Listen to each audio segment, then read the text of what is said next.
అందరికీ నమస్కారం. నేను ఇవాళ పొద్దున్నే నిద్ర లేవగానే ఒక వీడియో చూసుకుని నవ్వుకున్నాను.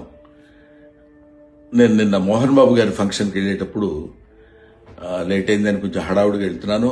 అంతలోకే దయాన్ని ఎదురయ్యాడు. ఏదో పిచ్చపాటి మాట్లాడుకున్న తర్వాత రాన్న ఫోటో తీసుకుందాం అంటే వద్దండి ఫోటో వద్దే అని చెప్పేసి నేను చకచక లోపలికి వెళ్ళిపోయాను. అది చాలా మంది మిత్రులు కొంచెం అపార్థం చేసుకున్నట్టున్నారు. దయాకర్ గారితో నాకు 30 ఏళ్ల సంబంధం ఉంది. మంచి మిత్రులం. నేనంటే ఎంతో అభిమానంగా ప్రేమగా చూస్తుంటారు. మేము కూడా ఎంతో మాట్లాడుకుంటాం. ఫ్యామిలీ ఫ్రెండ్స్లా ఉంటాం.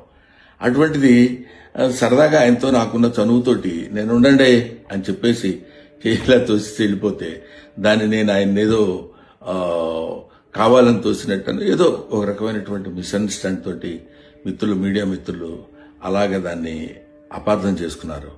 అలాంటిది కాదు. ఆ తర్వాత కూడా ఫంక్షన్లో నేను ఆయన చాలాసేపు మాట్లాడుకున్నాం. అంతకుముందు మాట్లాడుకున్నాం. ఫంక్షన్ అయిపోయిన తర్వాత కూడా మేము మాట్లాడుకున్నాం. కానీ ఇది పొద్దునే చూడగానే ఆయన నేను చూసుకుని నవ్వుకున్నాం కూడా.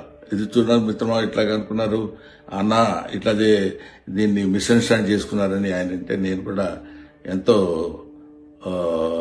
అయ్యో ఇదేంటి ఇలా జరిగిందని ఆయన్ని ఎక్కడ అపార్థం చేసుకుంటారో అని అలాంటిది కాదు అని చెప్పడానికి క్లారిటీ ఇవ్వడానికి మాత్రం మీ అందరికీ ఫోన్ చేసి చెప్తున్నాను. దయచేసి అలాంటిది ఏం లేదు, మిస్అండర్స్టాండ్ చేసుకోవద్దు.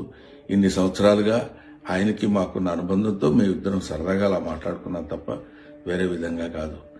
నమస్తే.